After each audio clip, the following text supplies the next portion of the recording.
All right, here we are, man. We're live. We're live already. We're live. Is that our bumper music? Sucker. I wasn't sure we were going live already. It's all right. You know, that's kind of the beauty of this show. Hopefully everything's working.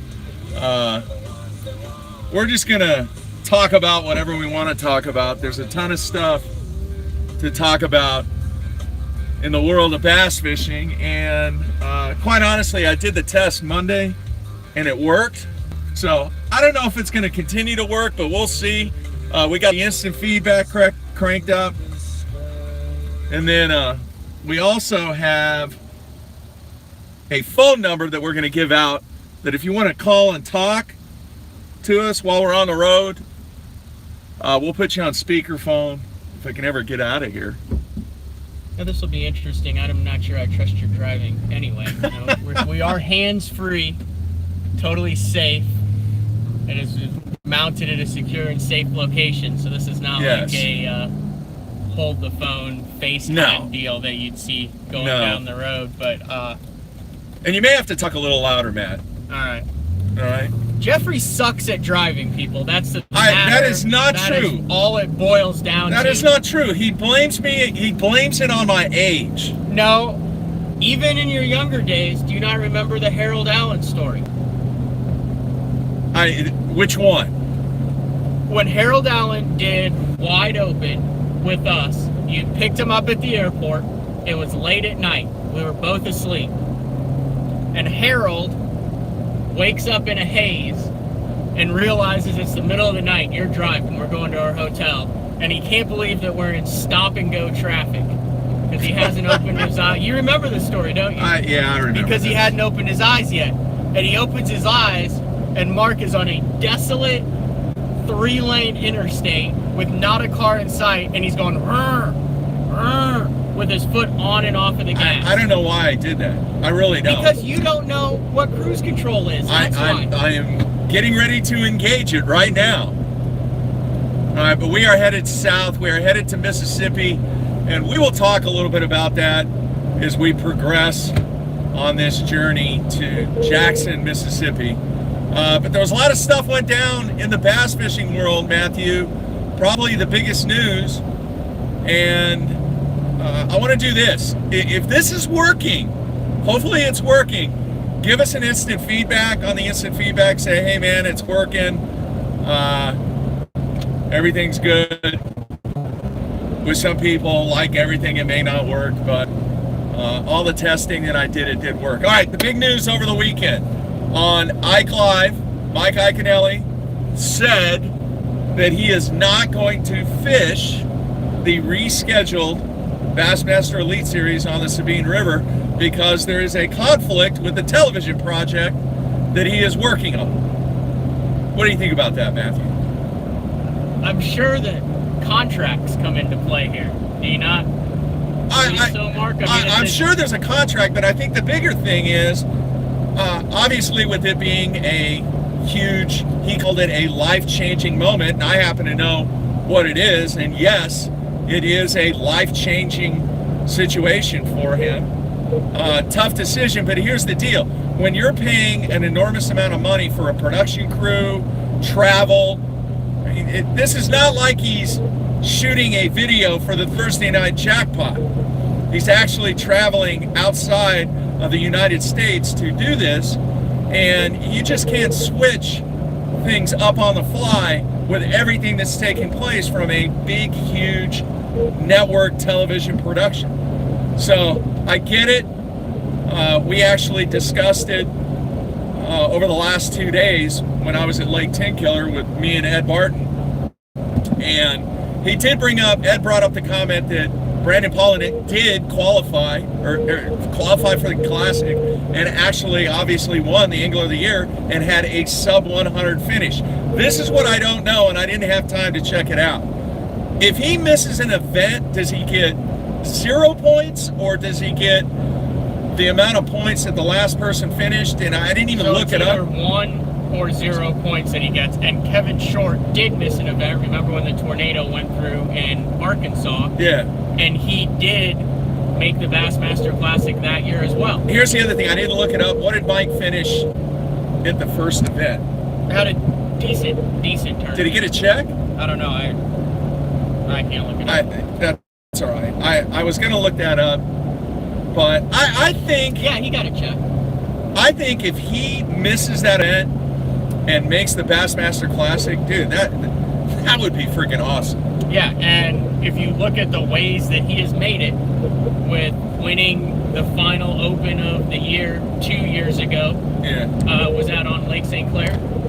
Yeah. And then needing 2 Open winners that are double qualified to win in order to get in this past year. And he's got the 17 classics in a row streak going. He seems to find a way every single year. I mean, he hasn't had, been in the top 10 in the Angler of the Year for several years. Yeah, I think he's going to make it. I think he's going to miss the Sabine River, and I think he's still going to make the Bassmaster Classic. And the interesting thing is that Sabine out of all of them, and then reschedule it in June, where the fish are going to be less grouped up. They're going to be more spread out over that system than they would be in the spring when they typically go there. Yeah. Would be a Mike Iaconelli type deal. Probably so. Well, the other factor is they can't fish in Louisiana. I don't think they can get that stuff completed. That's even more Mike Iaconelli deal. He's never been scared about fishing around other people. No, you're right, man. So, is this thing working? Are we getting any instant feedback? Not yet. Not yet. Okay. I think so. I'm assuming it'll show up right there. No, you have to post it. No, but there's nothing that's to post. No, it doesn't. You have to. Are you still logged in? Yeah. See? It looks nothing like it does in a browser. What browser are you using? I'm using Explorer. It looks nothing like what it usually looks like when I go through all the messages. Couldn't tell you. Well, hopefully we'll get that figured out. So I think that was the big news. Will Bass... Here's the other question that I had, and I looked through the rules and couldn't figure anything out. Is there anything against that Bass has as far as you just decide not to fish because you have a conflict? Now, all the other guys who have missed one, you've got babies that have been born, you've had family emergencies, you've had natural disasters. What are they going to do to him? Fine him? That's my question. No, it's his money. He's still got to. That's the other thing. Does he still have to pay the $5,500 if he's not going to be there? Have you thought about that? Do I still have to pay the $5,500 to be eligible to make the classic? I would think he does. So that would suck.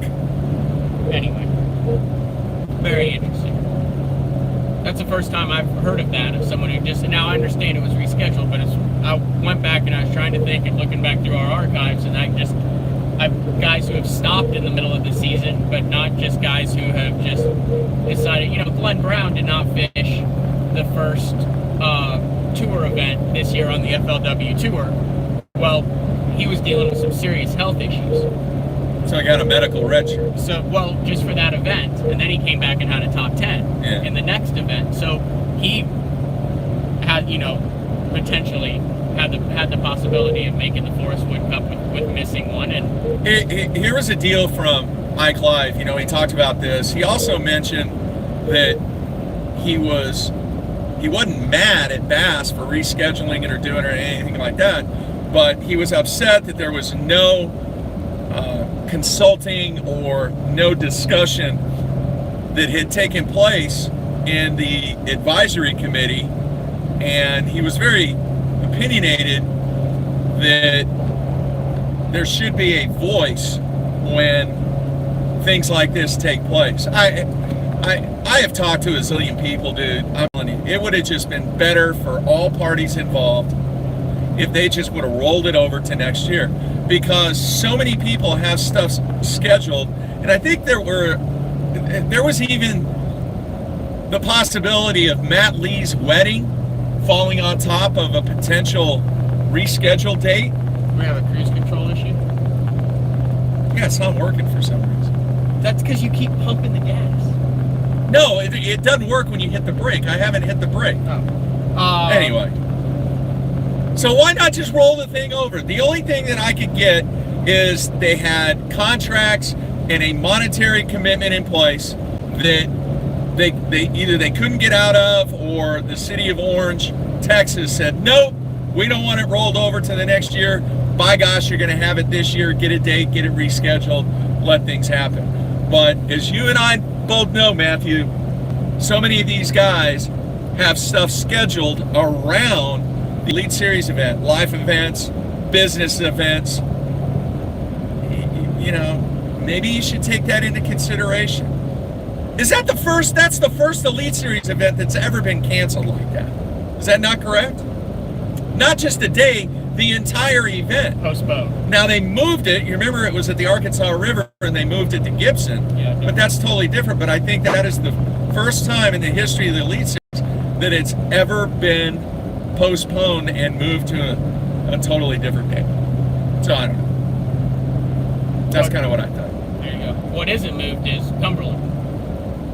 Yeah, and you said they're not catching them as well. Well, this will be a very interesting one for the FLW Tour, because... What's that say? Can you see what that says? It was a comment that shows up on YouTube? our live stream. Yeah. Oh, okay.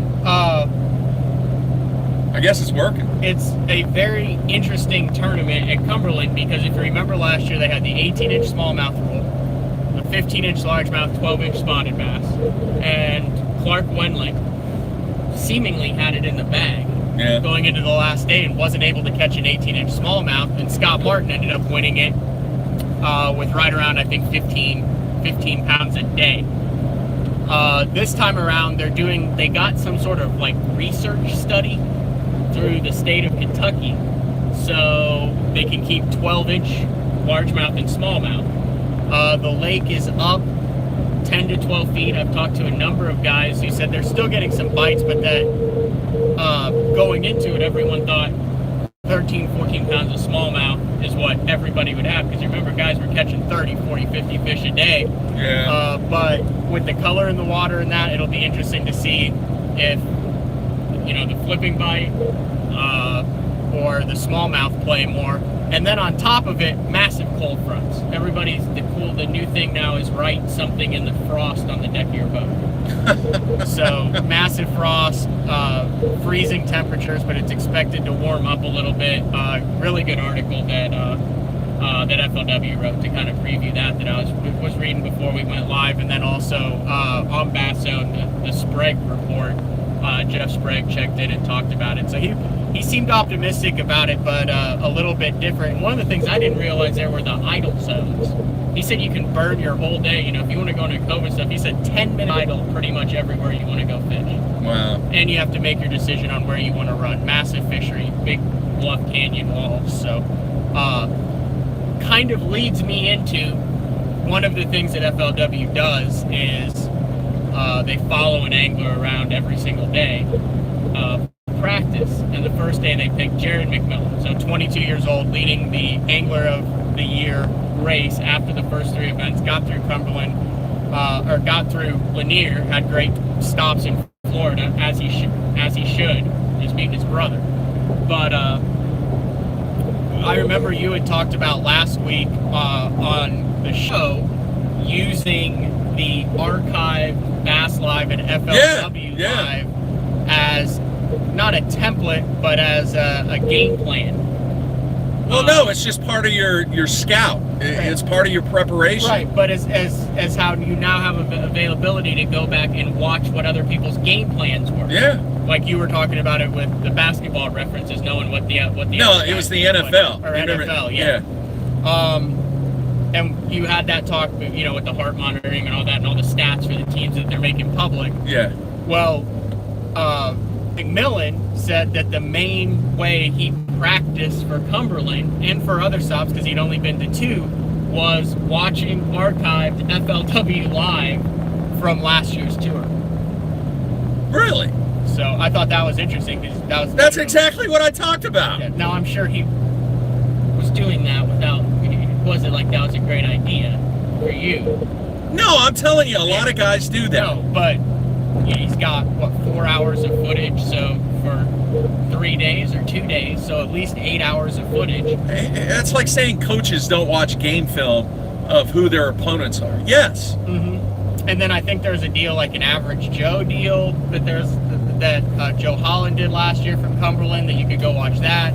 Scott Martin recorded every damn fish catch for the last 5 years, but Scott Martin hit all of his stuff. You can go watch what he did last year on it. So you're right. It's scouting and game tape is playing the role. Do I need to pull off here and see? Did you get the instant feedback going?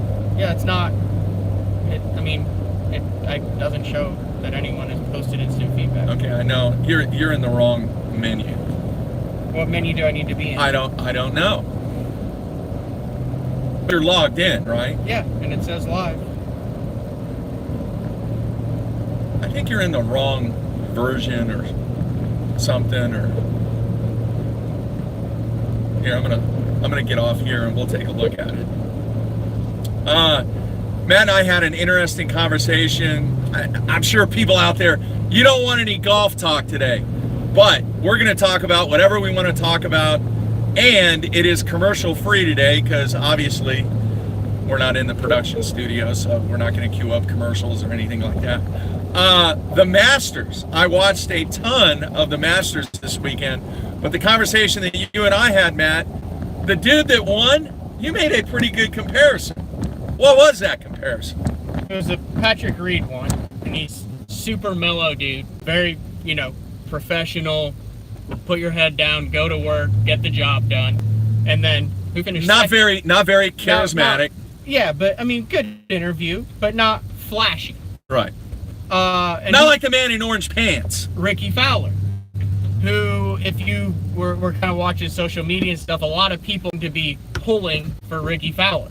And I kind of made the comparison. It kind of reminded me of the Cliff Pace Brandon Polinick Classic finish of 2013, where you had kind of the young, flashy, kind of newer guy, and then kind of the professional, quiet, go about your business veteran. Although Patrick Reed is young too. He might even be younger than Ricky Fowler. But I just thought that was an interesting comparison just because we both read a lot of columns kind of following that win, and I listened to the XM golf shows about it, and I thought there was definitely a comparison there of a lot of people who wanted Ricky to win just because I guess he'd be more fun. All right, I think, yeah, it's on Smart Stream here. But nobody, here, let me see this.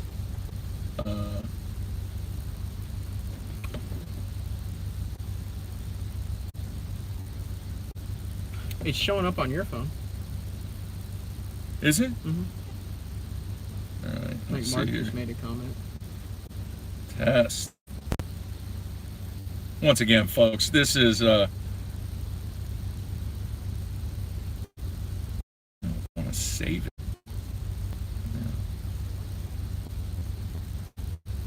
Okay, I don't.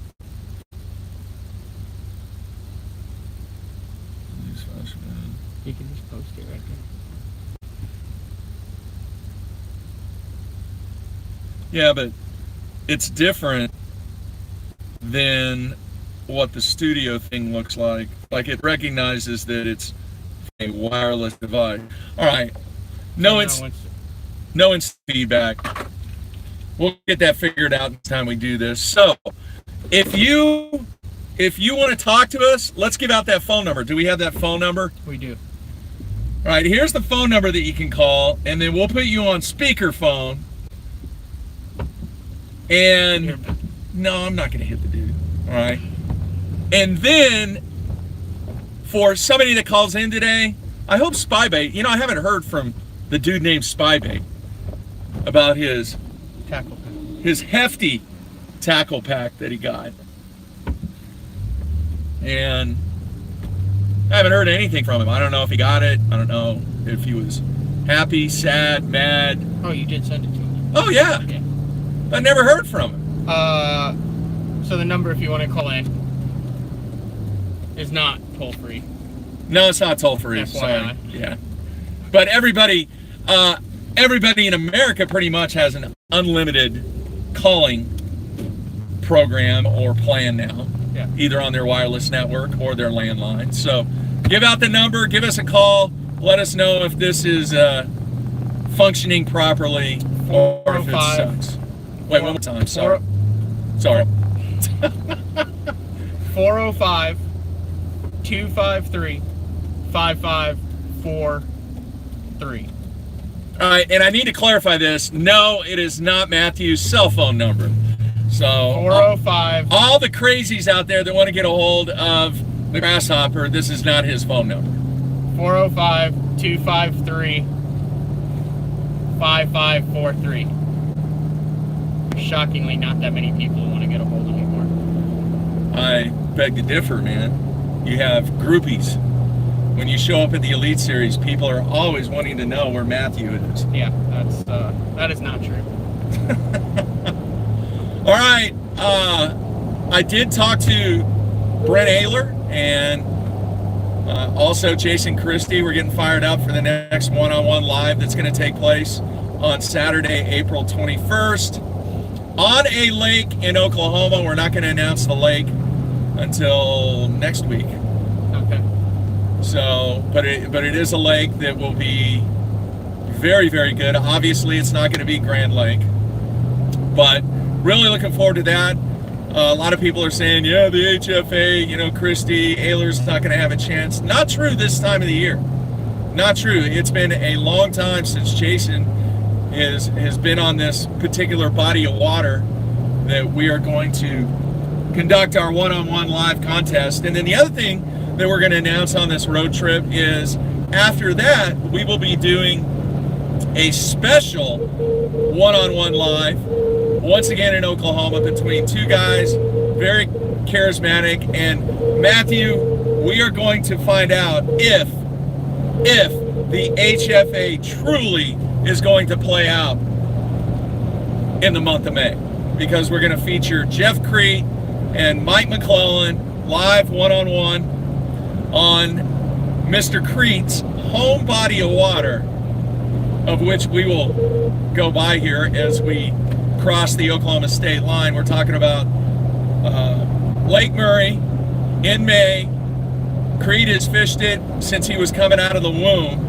So we'll see if McClellan's going to be able to do anything with that situation. And then we've got 3 more after that we're trying to reschedule due to the rescheduling of the Sabine. And then the other thing is, on May 3rd, I have to have shoulder surgery. That's really hard to say. Why do you have to have shoulder surgery? I have a torn rotator cuff, How did that happen? Of which I actually hurt that when I was pitching in high school, and back then, coach just kind of looked at me, rubbed a little bit, and said, you'll be all right.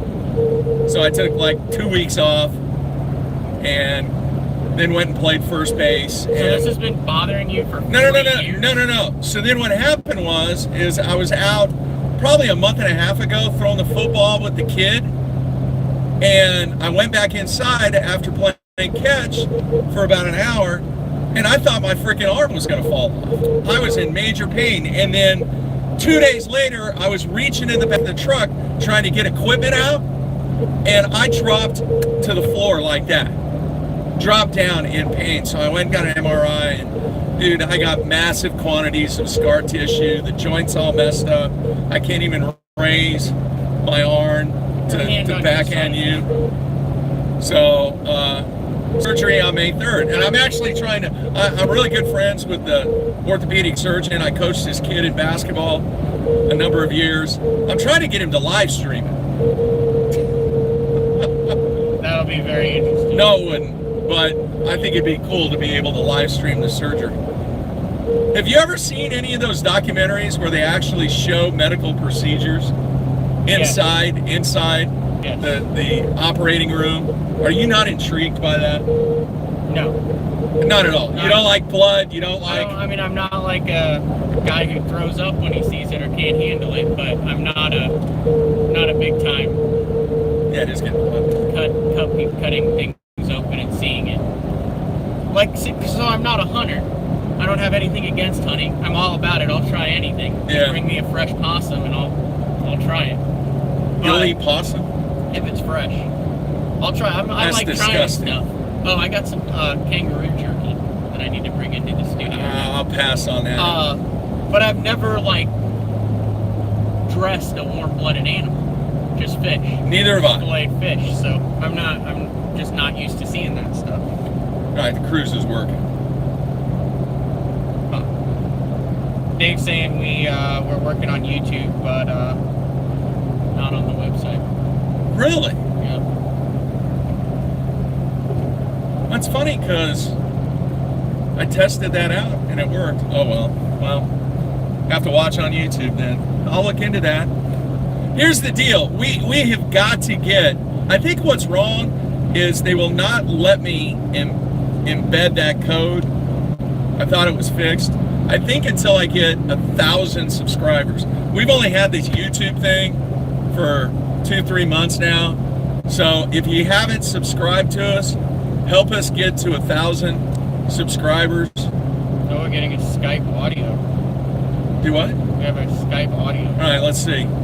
Answer it. Your speaker on? Yeah. Who is it? Who are we talking to?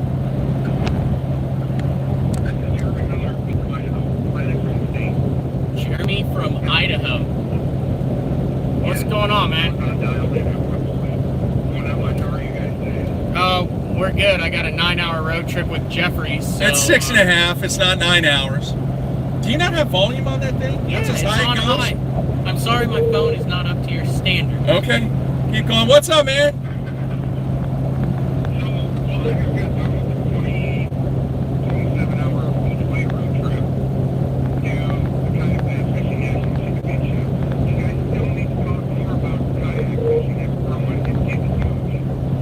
Okay, here, let me say this. His question or comment is about kayak bass fishing. I'll say this. I know zero about it. I have failed trying to do research on it. I'm not one of those guys that, oh yeah, kayak bass fishing is just, worthless or anything. That's not me. I want to find out more about it to where I can talk somewhat intelligent about the kayak bass fishing thing. I did see that the winner won $100,000. And Is that right? 700 kayaks in the competition? That is insane. Now, I have seen pictures here in Oklahoma. They actually did a story in the Oklahoma City newspaper on kayak bass fishing, about how it is growing here in Oklahoma.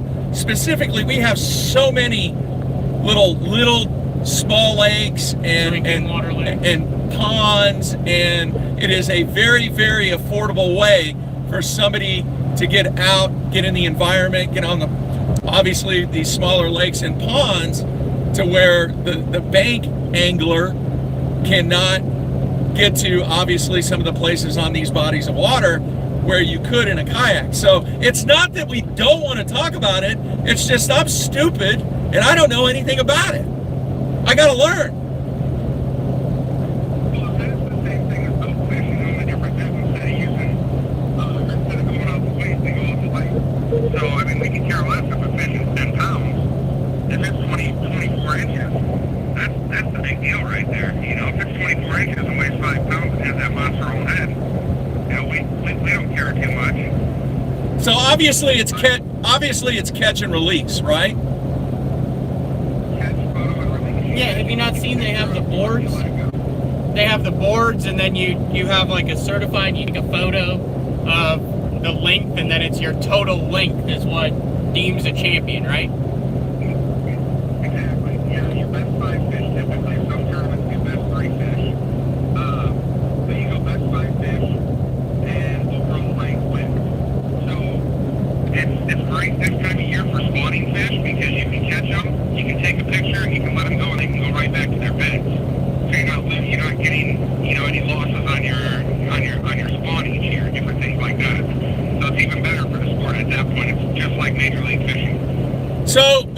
the Kevin Van Dam of kayak bass fishing? Well, Ron Champion right now is kind of the KVD of kayak bass fishing, but Dwayne Tapp, just because he won the 100K, kind of puts him at the top right now. And there were 700 and some kayakers, from what I understand.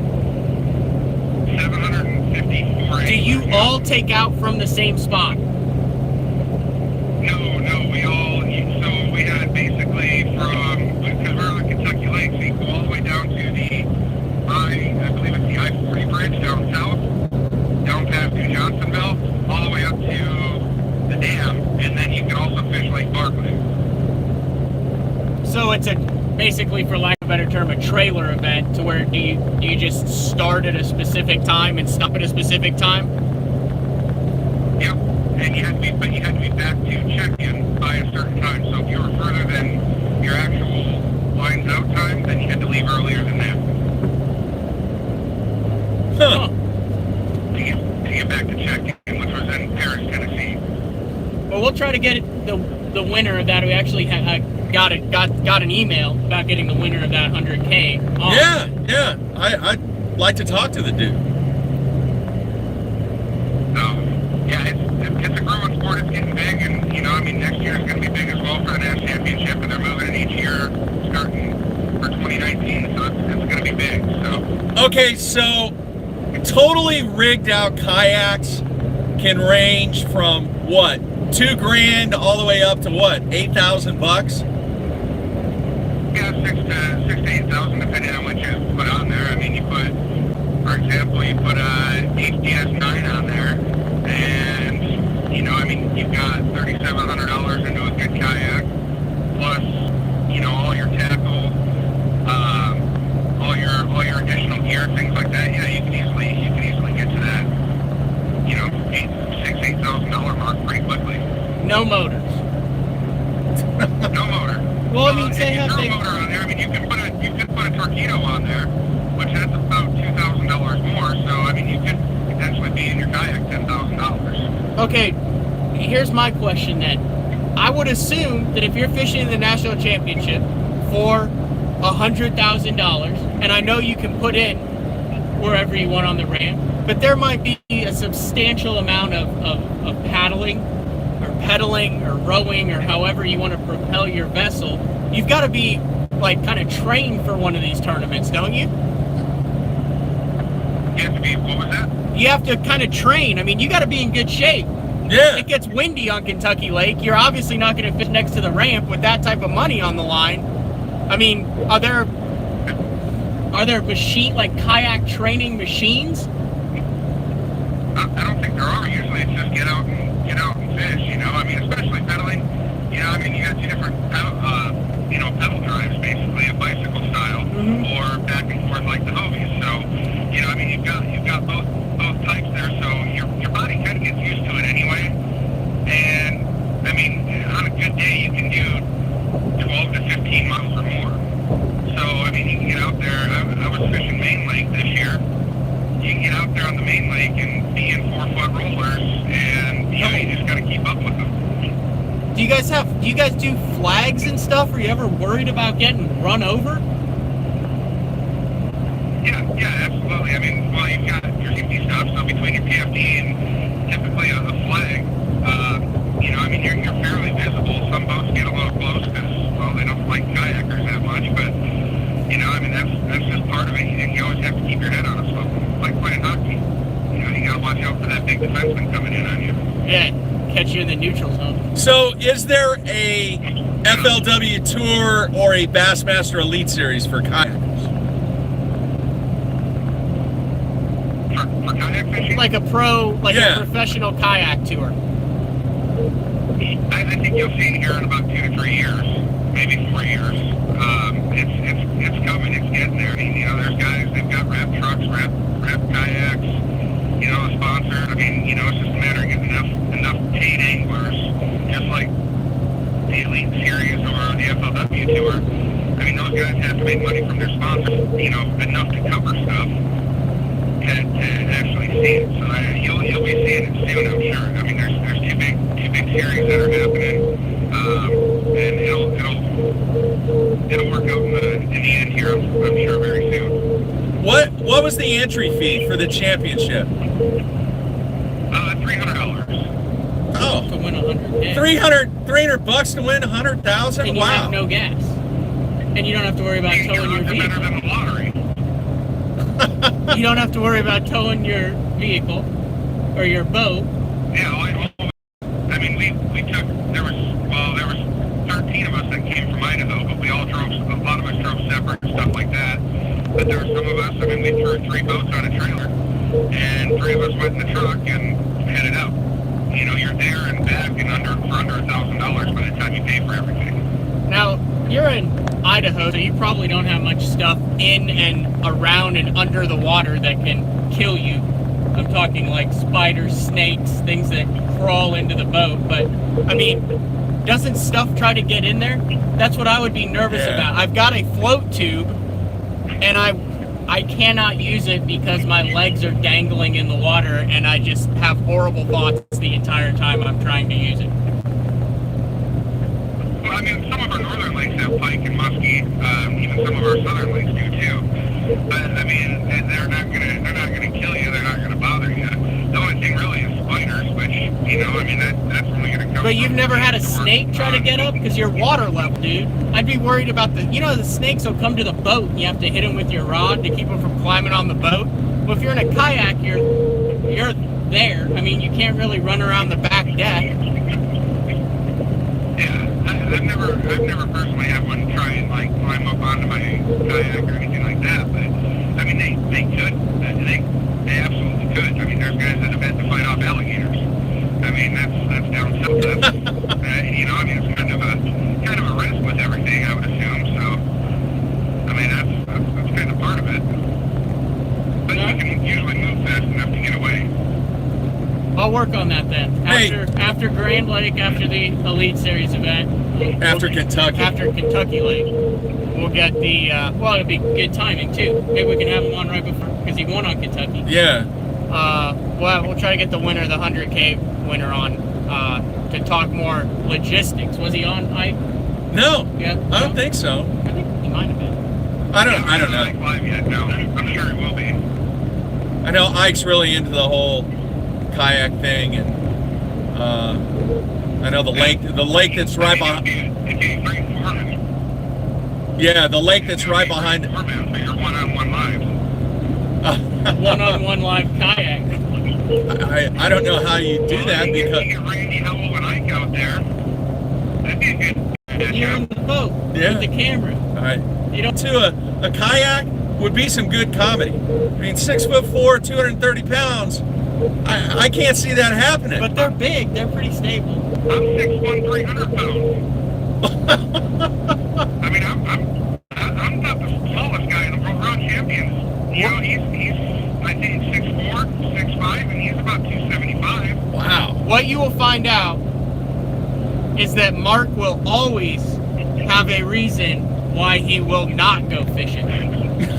There will always be a reason. Weather, equipment, family, medical. There's a cloud in the sky.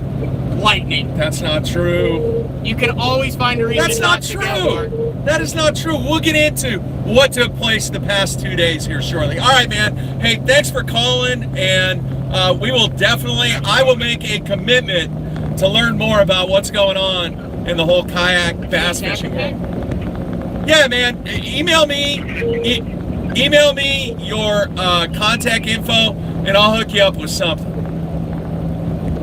Well, I definitely appreciate it. I mean, there's $1 million a year going around in the tournament scene there. So, I mean, that's not small money. So, Yeah. Need to get into that. it's growing. All right, cool, man. Thanks for calling. Hey, thank you. All right.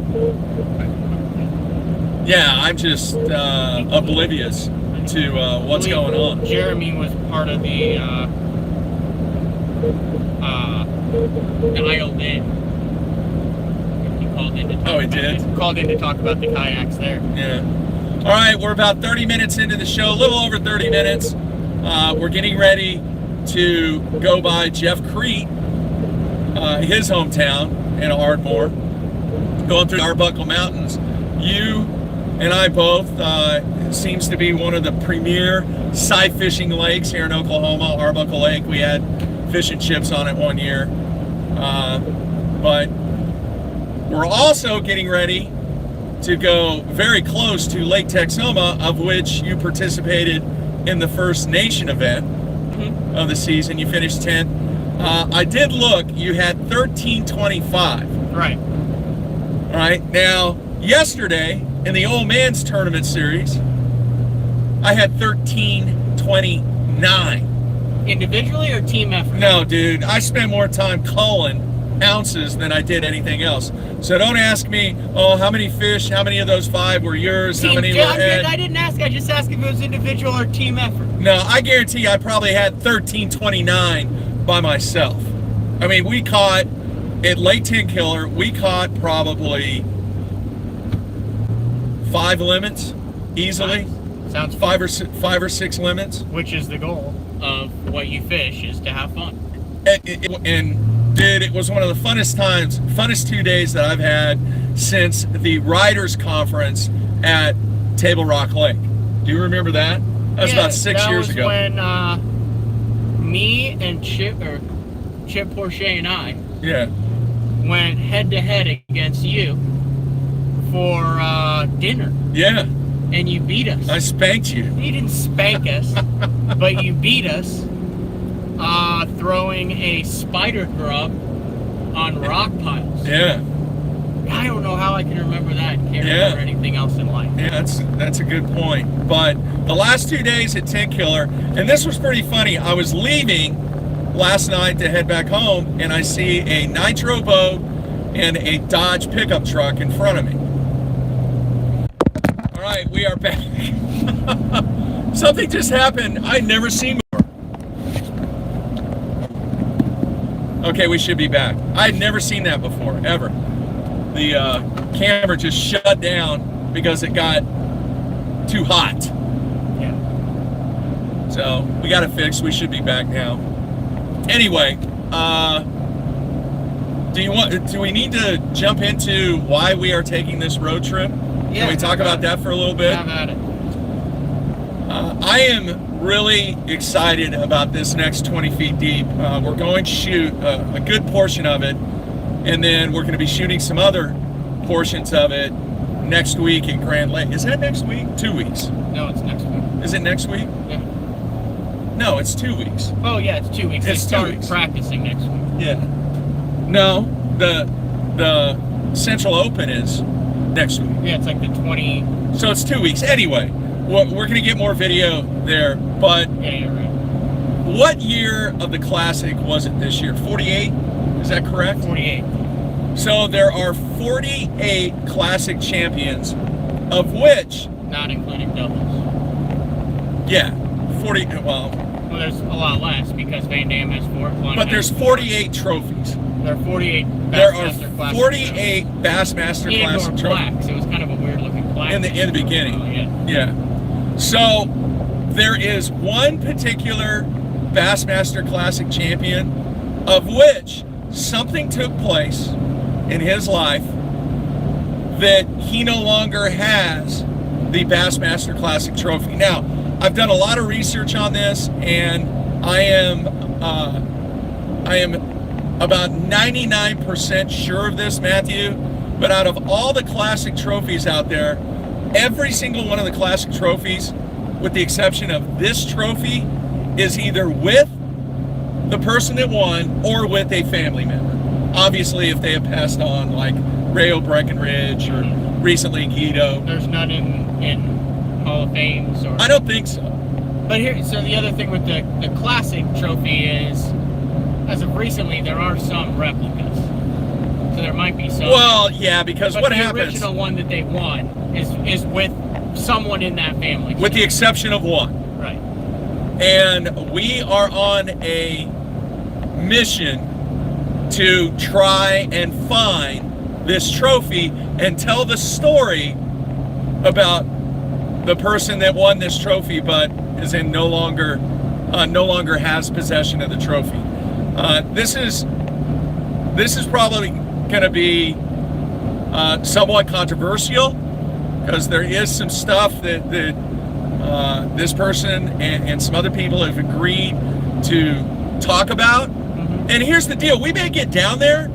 I mean, we're kind of going into a unknown, uncharted waters, because we're not sure what the heck's gonna happen. Exactly. And that's part of the documentary. That's part of the intrigue of this entire story, is, are we going to get the opportunity to truly tell the story about what happened to this Bassmaster Classic trophy? And I was talking to the guy, his name is Ed Barton, one of the top weekend anglers for 40 plus years here in Oklahoma. That's who I fished with yesterday.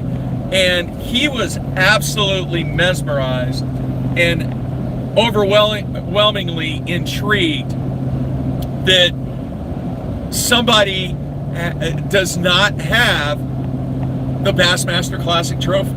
Now, we have some ideas, we have some indications based upon the investigation that we've done, that we've got a really good idea where we think it is, and we got a really good idea what happened, but we aren't going to know until we get down here and actually investigate more in person and talk to a number of people about this entire situation.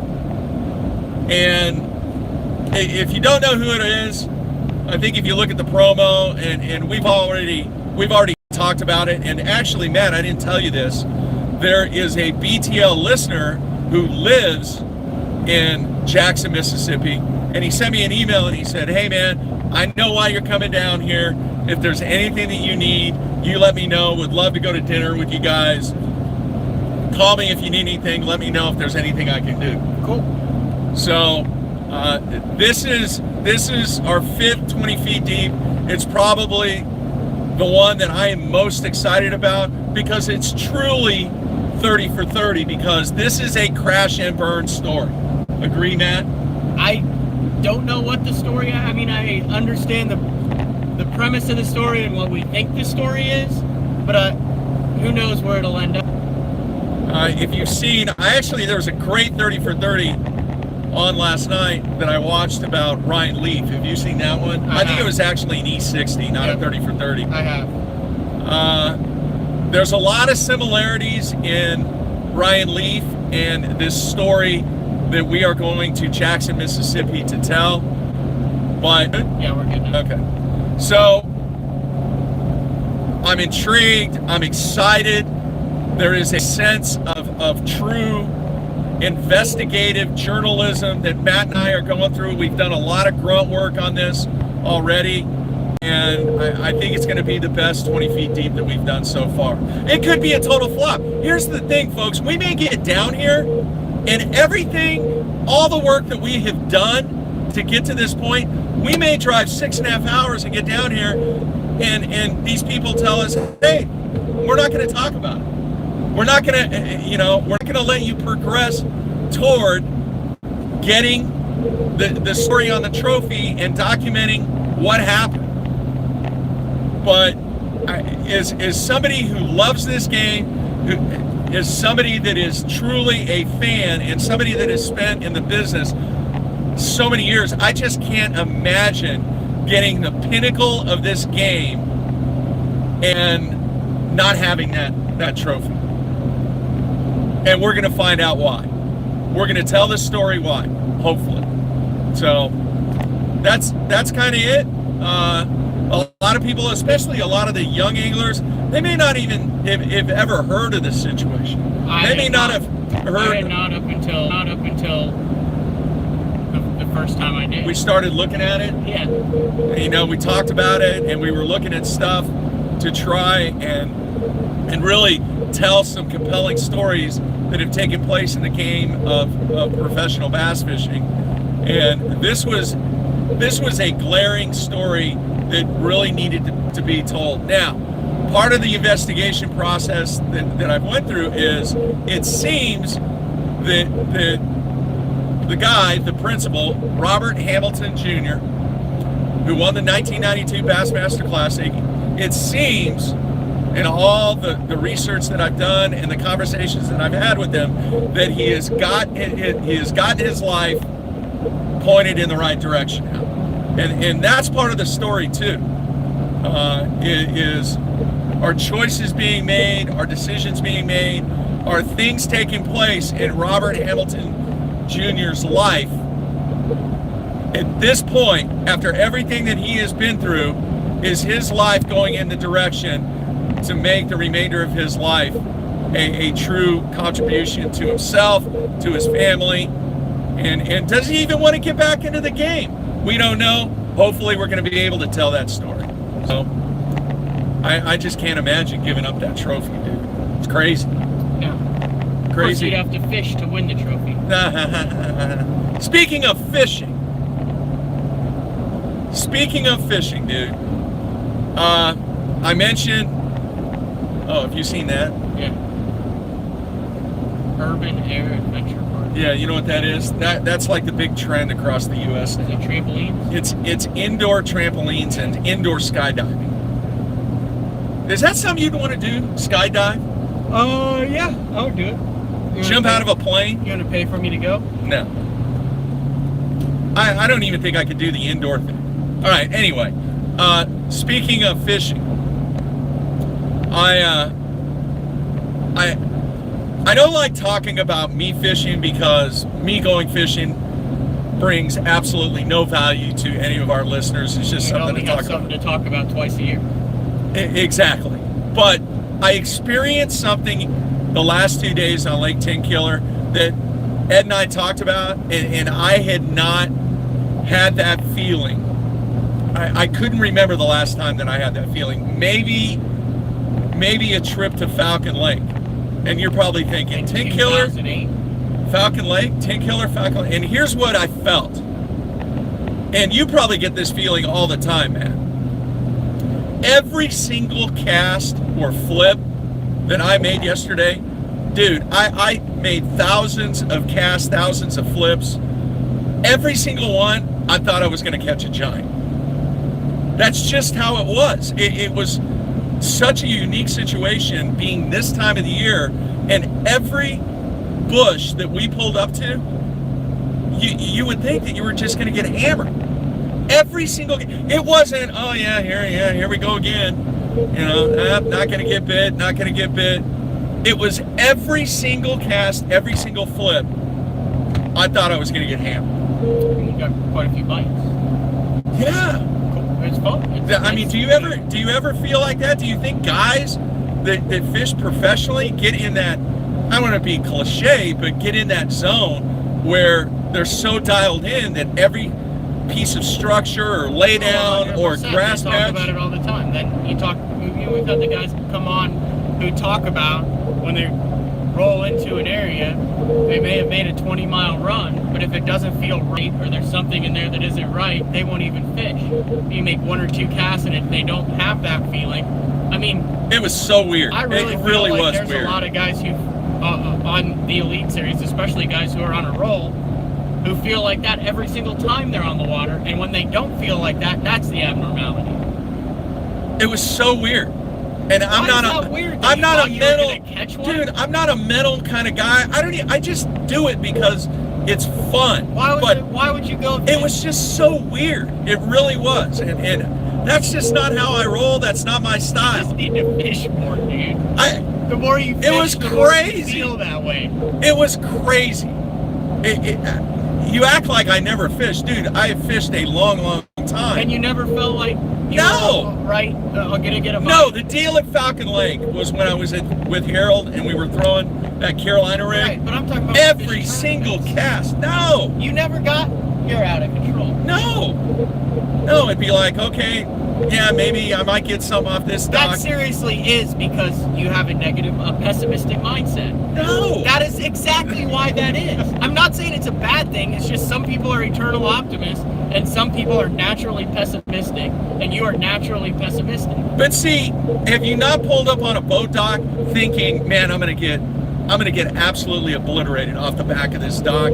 I know it's got brush behind it. If I can, I just have to make sure that I get them out of the cables. And then you pull up there and you flip up there, you skip the jig underneath the freaking cables 20 times, and you never get a bite. Now do you start second guessing yourself, going, what the heck? It just depends, but no. That's what I'm saying, dude. Every single bush that we pulled up on yesterday, it was like, I'm gonna get hammered. But a smart angler would look at that scenario and say, okay, based on all of the circumstances and my experience and skill and talent, I did not get a bite behind this dock. I thought there should be a fish there. What is it about it? Why is there not a fish there? Is it my bait? Is it the location? Why did I not get a bite off of this if I was so sure that I was going to? And then take that information instead of turning it into negative feedback and saying, what the heck? Yeah, but there were thousands of bushes yesterday that we never got bit out of. You take that as feedback and learn from it to put the pattern together till you find yourself in a positive place where you feel like you do have the chance of getting bit on every single cast. There was nothing that was learned. There were a zillion bushes in the water. Okay, let's go fish those. That's not... Let's go fish those. Someone caught 18 pounds, right? Out of the bushes. Right, and you said it was luck. It was. How do you know that it was luck? It was. How do you know they didn't have a different bait that they were dialed in on? How do you know that maybe they weren't fishing bushes that were closer to channel swings? Maybe there was a different bank behind it. Maybe they found a stretch of bushes that had different bait in it. Maybe they had gizzard shad in their stretch instead of threadfin shad, and the bigger fish migrated towards it. Maybe their bushes were closer or adjacent to spawning flats where the bigger females were staging before they went up and spawned. Well, how do you know that was luck? Well, because we saw them 3 times during the day fishing the same set of bushes that we fished. Then how do you know they weren't fishing them differently? Maybe they were pitching something into the heart of the bush. And we saw what they were doing. They were doing the same freaking thing we were doing. You assumed that they were doing the same thing you guys were doing, except when they saw you, maybe they picked it up. Maybe they were like, pick up your spinner bait. And you guys just went around I get it. Dude, point taken, I get it. You don't know. I get it, okay? The point I was trying to make is that feeling that I experienced the last couple days was, that's not me. I don't get mental about stuff like that, but seriously, I was so just entrenched in every single bush that we threw that spinnerbait by. It wasn't a confidence thing. It was just what you're describing is confidence. I better get bit out of that bush right there. Is on the water confidence. It's the same reason why all these guys who have had 77 days off in between Elite Series events and aren't fishing the opens go fishing every day. It's crazy. A lot of them. You always see, look at the posts, Russ Lane, Dustin Cannell, Mark Daniels Jr. All these guys are on the water all the time because they're building that confidence, and once they have that confidence, the only way you can keep that confidence is to stay on the water and make decisions. And the better decisions you make and the more often you make good decisions, the more you grow as an angler and the more you have that feeling because you have vested the time and effort into it and you have seen the fruits of your labor. The reason you haven't is because that has not been high on your priority list, and you have not spent the time on the water to develop and cultivate. It was cool. It was a cool 2 days. I'll say that much. So we are approaching Lake Murray right now here in southern Oklahoma. And when's the last time you've been through Dallas? The Houston Classic? No. When we drove through there? I feel like I've been down there a lot more recently. They got the construction all fixed? I don't know. Anyway. All right. Well, we're getting ready to. I know there's a really bad cell area up here, so we're gonna cut it off as soon as we get past the Lake Murray exit, and then I don't know. We'll do some social media posts. We may do some videos in the evening, some YouTube stuff to let you guys kind of know without obviously giving it totally away. This is cool because it's really kind of the first one that we're going to give bits and pieces of the story that we're trying to tell as we're filming a good portion of the documentary. So very excited about it. I'm hoping that some of the young anglers will actually kind of embrace this story and learn from some of the mistakes that have been made, some of the right decisions that have been made, and it's just cool. I don't know if I'm as fired up as I was the last 2 days fishing those bushes, but I'm pretty fired up about this whole thing, Matthew. All right, anything else? You're headed for a derby this weekend, right? Yes. Fishing it with my buddy, who has been fishing with confidence all year because he has fished 7 tournaments and has cashed a check in all 7 tournaments. Well, so you guys should be a lock then. You should be dialed in. All right, so shooting for 8 pounds. we will check out the schedule. I'll try and see what's up with the instant feedback. See if we can fix that, and then just look for stuff being posted on the YouTube channel as we progress to doing our next 20 feet deep with Robert Hamilton Jr. and the quest for the trophy. So everybody be safe. Make sure you do 2 things for me. Do 2 things.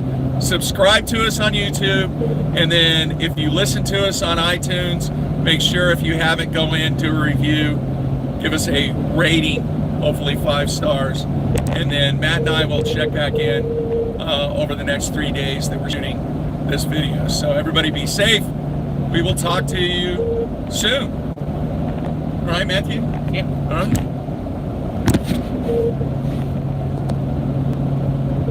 Just close it.